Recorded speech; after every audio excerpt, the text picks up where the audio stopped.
someone said the stock market is going to crash today and oil is going to skyrocket, and literally it did the opposite. So like geopolitical events are interesting as it relates to the flow of money.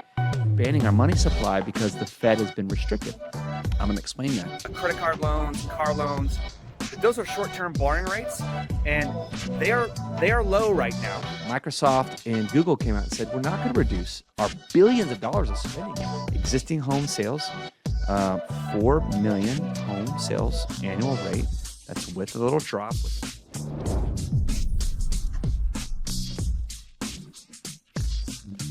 AP coming to you live from Corona, California. And it is 2026. It's been a little crazy. There's a lot to talk about. There was like a Venezuelan extraction is what it's being called. Just for the record, I've watched 0 seconds of mainstream media. 0. I will say this morning I watched CNBC, which I don't know if I consider that like a CNN, Fox News, or MSNBC.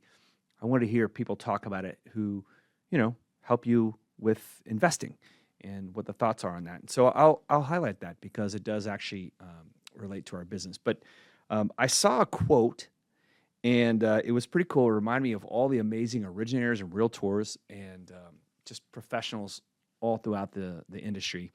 And it was from General Dan Kane, the chairman of the Joint Chiefs of Staff, who oversaw this operation. He said that the U.S. forces, in case you don't know, the Venezuelan president was extracted, and don't let that get you upset. Don't turn away. I know we get people with feelings on these things, but this I thought was cool, related to our business. We rehearsed maneuvers for months, learning everything about Maduro, where he was, what he ate, as well as details of his pets and his clothes. We think, we develop, we train, we rehearse, we debrief, we rehearse again and again. Not to get it right, but to ensure that we cannot get it wrong. And I love that. I mean, it just reminded me of so many people in our business who are just so good at their craft and continually get better every day. That was my takeaway from Maduro extraction. Now, so let that sink in. Okay. But I've heard some crazy things, like someone said the stock market is going to crash today and oil is going to skyrocket, and literally it did the opposite. So like geopolitical events are interesting as it relates to the flow of money. If there's uncertainty and they last a long time, then you start to see what's called a flight to safety or a flight to quality, where money will flow into U.S. treasuries and bonds, which actually brings yields down. And that's good for mortgage interest rates. We didn't really see that. And volume did pick up in the bond market today. It actually reacted mostly to ISM manufacturing, which, other than 2 sectors out of the sectors tracked, was pretty weak. So, it was bond yield friendly and mortgage interest rate friendly, which is great for all of us because of ISM manufacturing. It's a very great big planet. Look at when Hamas brutalized Israel with that surprise attack. What the bond market do, what the stock markets do. Initially a little bit of volatility and uncertainty, and then just went on for 2-3 years before we even got the last hostage back. And then you've got Ukraine and Russia, right? And so, that battle's still going on. I mean, they're slaughtering like tens of thousands of people over there. And, the Crimea Sea and the Strait of Hormuz and the oil is supposed to be challenged, and none of that ever happened. And so what happened in Venezuela was like, I don't know, was it like an hour or two? I don't even know. I honestly haven't looked at the details. I heard there's like 150 assets deployed by the U.S. forces, and they did not get it wrong. And so far, seems to be a peaceful transition to Maduro's vice president, so same party. Of course, that's subject to change. I'm not saying that's how it's going to be, but with stability and certainty in a huge oil-rich nation with gold in the Western Hemisphere, to bring some stability and certainty is a good thing for the flow of money, and that's not a bad thing. And by the way, if that oil is sold in dollars, your dollars that you work hard to make will be worth what they're worth. They're not going to lose their value because Russia or Iran or China, or some other country, is going in there and building infrastructure and inroads to trade those, oil and gold and all the other things, all the resources in Venezuela, to trade them in something not the U.S. dollar. And so, I'm not here to judge. I'm just trying to look at the outcome after what happened. And trust me, like, I don't know if there's anyone on LinkedIn that knows what the people in D.C. know, but I can tell you that since 2012, there have been indictments since all these rigged elections. There are sealed court cases, which are now being unsealed in the New York Attorney General's office. The Biden administration in 2020 said, we got to get this guy, like he's breaking the law. Here's our indictments. And so, multiple administrations have talked about and tweeted about and made cases about taking out that leader. And so it actually happened. And I think that, again, brings certainty to a place where there was hyperinflation, tons of, gang lords in there, drugs. Does anyone know anyone that's ever died of any kind of drug in America? Like, isn't that a good thing to possibly stop the drug trade out of Venezuela? They only do cocaine. Okay. How many people died doing cocaine, thinking they were doing cocaine, and which, by the way, I've never touched it in my life. But it was fentanyl.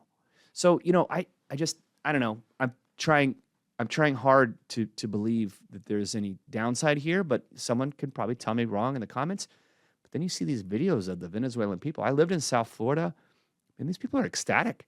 I don't know. They probably know their country. I haven't seen anyone stick up for Maduro yet, other than, maybe P. Diddy, because he's got to share the spotlight in the jail cell, and they both lost their oil, or the vice president. But other than that, I mean, who's sticking up for this person and why? I don't know. I just, again, not to get political, but the stock market just ripped today, and mortgage rates improved a little bit. And, there's probably some lessons in there for us to glean and look at, how we view our profession, and try to rehearse things so that we do not get it wrong.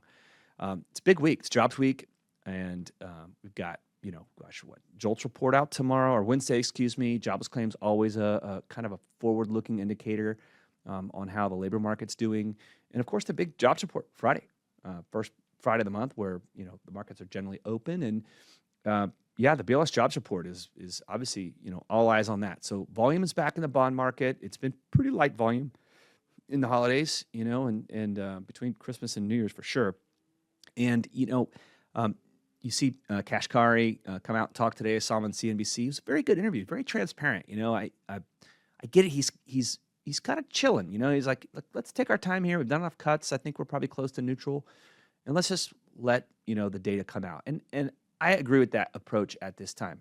The CME Fed Funds Futures has another 25 basis point cut at the March meeting, but nothing at the January, which makes sense because remember, every other meeting there's a dot plot, aka dot plot, a summary of economic projections, which gives all the board members cover to make decisions, try and come to a consensus. I don't know that'll happen in March, but it might.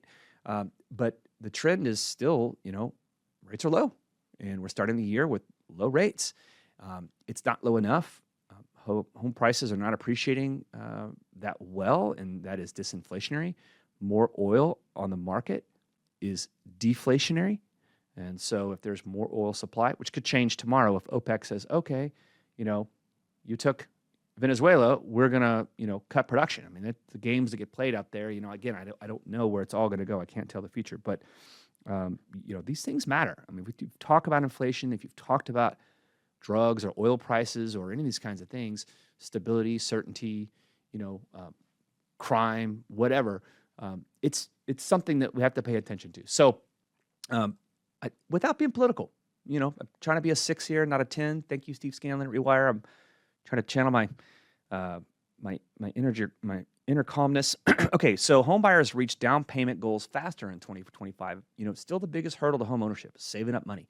I had read somewhere that in 22 it peaked out that people had to wait 12 years to save for a down payment, and last year was only 7. I also read that the first-time homebuyer age, according to NAR, National Association of Realtors, by survey data, recent survey data, like new homeowners, was 40. Now let's smooth that out over the spring purchase season with rates at a lower spot heading into the the time of the year where people start to buy a little bit more, and see if that data headline for first-time homebuyer average age stays around 33. Cotality, MBA, a couple of other different sources have said, it's not 40. It's still in that 33. But that data can change over time, so we'll see. Renters, which turn into first-time homebuyers, there's balance in the rental market. Zelman Research, Ivy Zelman, a Walker Dunlap company. Shout out to Barry Habib, who introduced me to Ivy back in the craziness of March 2020. Brilliant mind, great information. They said that basically their housing CPI on path to align with rents. And so, they're still seeing some deterioration in rents. And that's a good thing if rents continue to come down. You can look at Trueflation data. The team at MBS Highway talks about that quite a bit. FHA, I read last week when the FHA report came out, they're at 11.47%. They only need 2% capital, okay? They have $189 billion reserved. Now, there are delinquencies ticking up in the FHA book, but they're still, they're very well reserved. And so, and then on point today, to kick off the year, the NBA, they hold an executive call for its members. And they talked about some of the stuff they're doing to push on this administration, push on HUD to reduce the mortgage insurance premiums, possibly do away with them completely, or some of the life of the loan or some of the LOPAs on streamlined refinances. It's already in the book. The rate's getting better. They have performance data. And if they're not late on their mortgage, what are we charging all these extra fees for? So there's some really good stuff there. Hopefully this administration and HUD will work together to use that $189 billion to help put more people in houses, especially knowing that FHA loans, is generally a first-time home buyer loan. So I think there's definitely, some good initiatives going on there. Purchase activity for FHA for the book by dollar volume was about 20%, and excuse me, the FHA refinance was number of purchase loans. I apologize, 74%. I apologize for that. So lots of down payment assistance within that purchase business, and we got to help these people get into houses. And but they're struggling out there. The labor market's weak. It is not 9.3 million are holding multiple jobs. That's the most ever. That's not a good sign for labor. Insurance, where are we at in insurance? We know that's a problem. Substantial premium increases were the story in 24, but they weren't the story in 25, except for some places like California, and they won't be the story in 26. And if we have a mild weather year, maybe we'll catch a break again with less price increases or maybe even some stability. And one more interesting stat I thought I'd share with you as we wrap it up here. The number of remodeling establishments hit a record high earlier this decade and now accounts for over 60% of construction-related business. So obviously there's more rehabbing going on to freshen up our housing stock that's aged, and a lot more rehabbing being done on houses than there are actual new houses being built. So that's a good sign for, just innovative ways to try and bring more collateral to the market that's affordable, by the way. So, okay, so I'll just leave one last thing here before we dip out. The Fed generally has wanted to start a recession and have labor break. And so traditionally you look at the Thursday weekly jobless claims and then the 4-week continuing claims to see if labor is breaking. And what if this data and this new, world that we live in, I just mentioned people with multiple jobs, jobs being underreported. You look at, the U6 or U3, I can't always mess that up anyway. It's like 8% underemployment or unemployment, people out there searching for a job, people who've given up, who don't necessarily show up in the reports. Do we need people to lose their jobs for the Fed to cut a rate if inflation is coming down mostly because of housing and, of course, because of energy, oil, and gas has been pretty low for quite some time? I don't know if there's going to be a paradigm shift with the new Fed chair to say, well, we don't want to wait for people to lose jobs to cut again. But whether they cut or not, rates are in a good spot right now. We're starting off the year way better than we started last year, and everyone here should have a better January, February, and March than they did in 2025, and that's a positive sign. So let's go rehearse so we can't get it wrong. Have a wonderful week. I'll get you a cool update on Thursday from a little place called Park City. Cheers. Hey, it's KP coming to you live from Park City. And it is chilly out here, and jobs week is over. Speaking of chilly, the job market's a little bit chilly. I'm going to walk this street here and navigate this icy road, although the HOA here does a good job of salting and scraping. So I read that there is 221,000 originators in America. Housing Wire put out a note the other day, and that's just up slightly from last year. That's how we ended 25. And that's up slightly from 24, where it was like 220,000. So originators are hanging in there, which I think is a good thing. That's why a lot of times, when you have a growth year like we did last year in total origination volume, and we're projected to again this year, well, it'll feel like a better year. So there's not more people entering that position, but there's more business. And so it feels like a stronger year. And by the way, it was actually a stronger year, and this year will be as well. Rates are at another great spot. And by the way, that's Park City Mountain behind me. Park City Mountain, Deer Valley is back that way. And yeah, got some snow the other day. It was good. On a pre-planned trip here, and be back in action next week. Attending virtually the MISMO Summit in Amelia Island. It's can't wait to see Brian View as the new president over there of that MBA organization. I've been on that board for almost 2 years now, and really excited to see that. And then just a few weeks, Amelia Island again, the Mortgage Bankers Association Independent Mortgage Bankers Conference, which is always a really good one. Mickey Schilling and I are co-chair of that conference, and there's a lot going on. So let's get back to the originators. They love low rates. Jobs week did not disappoint, but it wasn't just the jobs. It was obviously President Trump posted that there would be $200 billion, of MBS being bought by Fannie and Freddie. We buy and sell money. The secondary market is cold, heartless, and unforgiving. So all the stuff we do, building our communities and all the stuff we love, all the altruistic things we talk about, we just kind of zoom out and just be cold and heartless and unforgiving. We buy and sell money. That's it. So if there's more money coming in, there's more liquidity, that is potentially better for our industry. It doesn't mean there won't be unintended consequences or even long-term effects as it comes to affordability. But right now in this moment, home price appreciation has been coming down actually in 35 of 100 markets, according to Case-Shiller. And overall, it's like 2.2% for the year of 25. And so it's a low point to try and give that liquidity boost, to get rates down, to make mortgages more affordable and get the markets moving. And so, that together with, the supply dynamic of potentially having institutional investors locked out from buying. I don't, again, these are tweets. They're not policy. So I don't know how that stuff's going to work.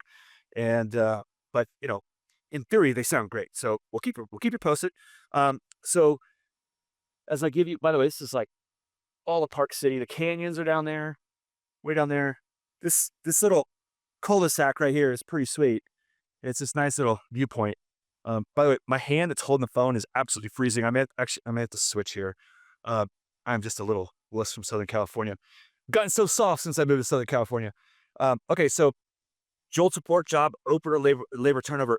Job openings are down to 7.1 million, down from like 7.4. That's a sign of weakness. That's a 300,000 job opening loss in a month. That's not good. But ISM services number was up. That's a sign of a at least potentially strengthening sector. And then, of course, we had the big jobs report, the Bureau of Labor Statistics jobs report. The U3 report is what they call that first Friday of every month. The unemployment rate ticked down from 4.5 to 4.4%. I would attribute that mostly to the labor market participation shrinking. There was only 50,000 jobs created on a consensus of, let's call it 60,000.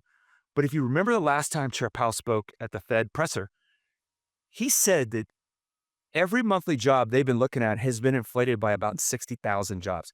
Now, probably most of that comes from the QCEW, the Quarterly Census of Employment and Wages, which we talk about a lot here. When the states come back and go, hey, your modeling at the BLS is a little inflated because this is what companies like ours, all of ours out here, PRMGs, everybody who's listening, we report back to the states, like this is who's employed, this is what we're paying you for this is what we're recording all the data for you guys to collect taxes and insurance and all that stuff, FICO, VUTA, SUTA. That number keeps coming down. So if they created 50, it's overinflated by 60, we just lost 10,000 jobs in December, which is not good because Q4 is typically a decent, at least for temp hires, which do get counted in that report. It's typically a good thing. So with labor weakening and it being a little chilly, rates continue to improve. So I don't know, the 10-year treasury is still kind of stuck in that 420, 410 range. We've got CPI out next week, so inflation is obviously a big deal. Could be a Supreme Court ruling on tariffs legality or constitutionality today or any time now. That would be sure to move markets. Probably most likely stock market, but definitely would not be bond friendly unless, of course, the administration comes out very quickly and says, okay, we'll pivot very quickly. You don't like that we're using the Economic Emergency Act to do tariffs, we'll do this thing. And so then it'll just keep going on another track. So we'll watch for that, obviously, trying to keep an eye on everything. So again, there's something called the U6 unemployment rate, which is like people who are underreported, got frustrated, left the labor market, forced to involuntarily do, part-time labor. That number is 8.4%. That's actually down from 8.8, but 8.4 is not good. So again, we have a weak and weakening labor market, which is typically mortgage rate and bond friendly, which could be offset by higher GDP and higher growth. So, our companies are productive. Wage growth was up 3.8% in the BLS labor report today.